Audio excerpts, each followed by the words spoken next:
loves and welcome back again to my YouTube channel. So for today's video, isang bank loan application ito na ibabahagi ko sa inyo na kung saan nga po ay nagpapahiram sila starting from a minimum of 25,000 pesos and a maximum of 3 million pesos. And dito maaari mo siyang mabayaran starting from 12 months or 1 year up to 60 months or 5 years.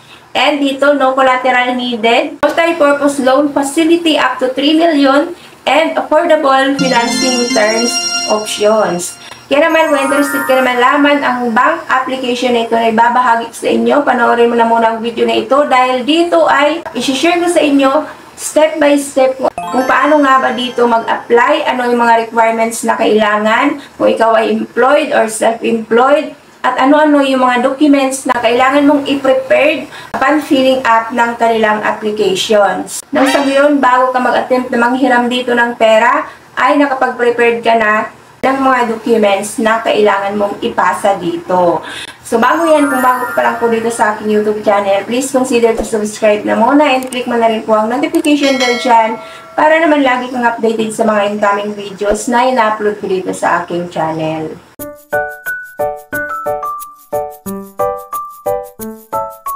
Ito nga po na bank loan application na ito ay CS West.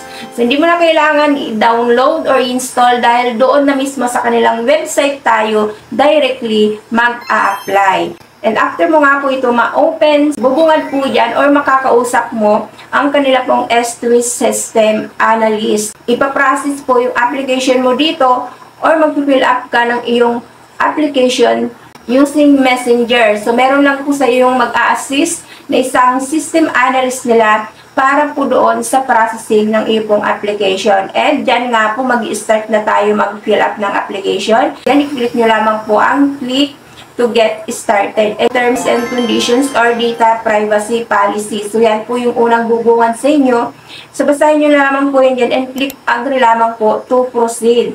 Step 1 nga po nila is basic information. So, hingin dito ang iyong first name, middle name, last name, suffix name, birthday, and citizenship. Next, hingian ka dito ng iyong cellphone number. Papadala ka pa yan dyan ng OTP or verification code. Step 2 of 8, so banking profile. So, dito tatanungin ka kung meron kang deposit sa kanila. May personal loan ka ba? May auto loan ka? May home loan? Or may credit card? So, checkin mo lamang po yan dyan and click lamang po ang save. So, step 3, personal information. So, place of birth, civil status, gender, home, landline, personal email address, present, and permanent address, including po yung zip code. Secondary information, so educational attainment, mother's maiden name, and social media ID. Next nga po ay spouse information. First name, middle name, last name po ng husband po ninyo or ng wife nyo, and spouse company or business name kung may company po kayo or nag-work po yung hobby nyo, and business address, spouse position, and contact number. So, step 4 is work information. So, primary business or company information. So, source of income, employment type, name of employer or business name, nature of business. And, kailangan mo rin provide dito yung address po ng business po ninyo. And, click po ang save. So, secondary work information, position, job type, rank, nature of occupation, so years of service with present employer or business, years or months, total number of years working or in business, and business email address. Step 5 is loan details. Loan calculator. Tatanungin ka kung magkano nga ba yung kailangan mo na amount na ilo-loan mo. Minimum nga po nila is 25,000 pesos. Sa case ko nga po ay pinili ko na lamang po ay yung 25,000 pesos. If ever nga po ay 12 months ang pipiliin ko, ang monthly amortization estimated po nun is 2,581. Pagka 18 months naman, monthly amortization ay 1,887. Kapag 24 months naman, estimated monthly amortization ay 1,540. And 36 months, ay magiging 1,192 monthly amortization. 60 months po nun ay magiging 915 lamang po ang estimated monthly amortization. So ito yung pinakamatagal nila or pinakamababa nilang monthly amortization kapag nga po pinili mo ay yung 60 months. Nakanote nga nila, you may change the value for loan amount and loan term before clicking on submit button. So, pag-isipan nyo muna kung kano nga ba yung desired amount na kailangan nyo dahil dito naman is papakita naman ko sa inyo kung magkano ang magiging monthly amortization ng amount na napili nyo.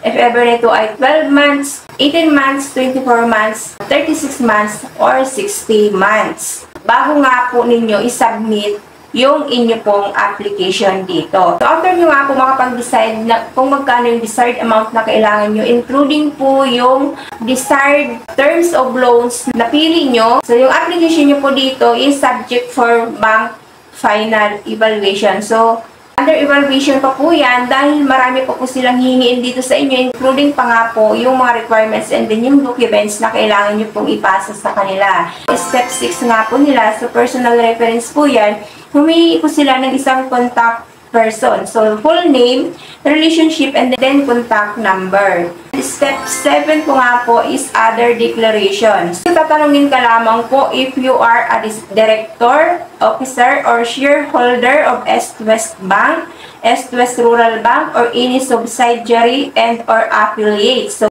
click nyo lamang po yung yes dito or yung no. Dito, are you related to a director or officer or shareholder of East-West Bank, East-West Rural Bank, or any subsidiary and or affiliate of the Philinvest Group of Companies. So, click lang po yung yes or no. And step 8, so ID, document requirements, and liveness detection test. So, dito nga po is hingian ka ng any government valid IDs. Passport, driver's license, national ID or PhilSys ID, GSISE card, Postal ID, Professional Regulatory Commissions ID or PRC ID, SSS ID, and Unified Multipurpose ID or UMID ID. Para nga daw kung maging eligible sa kanila pong bank online application, so requirements nga po nila dito ay applicant must be a Filipino citizen or foreign national permanently residing in the Philippines, so be at least 21 years old during application and not more than 65 years old upon loan maturity, and have at least one fixed landline number, either home or business, and a mobile number. So, mobile number will not be accepted as a stand-alone contact number. So, kailangan meron po kayong landline number. And have a gross or basic monthly income must be at least 15,000 or basic annual income or must not be less than 180,000. And documents requirements nga po nila. So, requirement upon loan. Completely filed out East-West Online Personal Loan Application Form. Next ay photocopy of at least one valid digitalized photo bearing and signature being IDs issued in the Philippines. So, driver's license, Philippine passport, Professional Regulatory Commissions or PRC ID, SSS ID, BIR ID, Voters ID, Integrated Bar of the Philippines ID, and Unified SSS or GSIS ID and TIN number. So, company ID issued by private entities or institutions registered with or supervised or regulatory either by the BSP, SEC, or IC may also be submitted. So, once nga po na ikaw ay employed na manghiram dito ng pera sa East-West, so kailangan mo ng photocopy of latest ITR BIR Form 2316 or photocopy of latest 3 months payslip or certificate of employment stating salary, position, and date employed, or valid credit card reference or its latest credit card statement of account.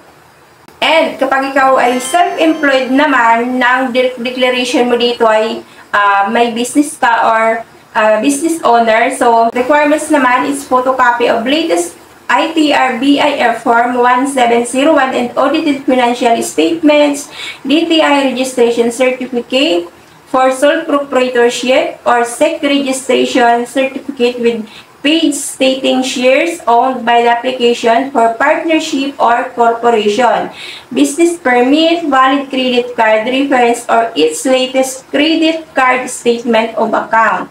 Other documents may be required for further verification such as a mayor's permit. So, ito nga po mga lalabs, so kompleto naman na dinitalye naman ng East-West kung ano-ano nga ba yung mga requirements nila once nga po na mag-attempt ka na manghiram dito sa kanila ng pera. So, marami ka po dito ipiprepared na mga documents. Depende sa position po na meron kayo. Kung employed po ba kayo or self-employed, may kanya-kanya po itong mga requirements na hinihingi na kailangan nyo na po munang ihanda bago po kayo dito mag-filling up ng application.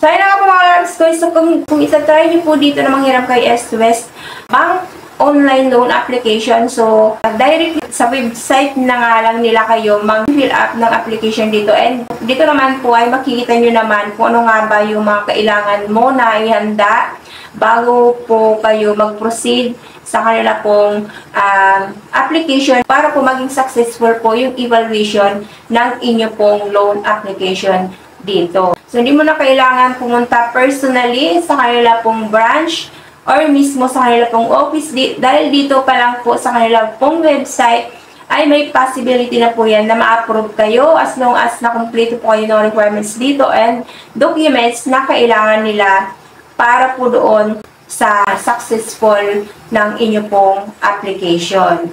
So, ayun na po muna mga lalabs ko. So, sana nakatulong kung paano nga ba mag-apply online dito sa East-West Bank online loan application. So, kung sa tingin nyo nakatulong sa inyo ang video na ito, please consider to subscribe dito sa aking YouTube channel para naman lagi kang updated sa mga incoming videos na ina-upload ko dito sa aking channel. So, thank you for tuning in po ng mga lalabs ko. God bless po. Bye-bye!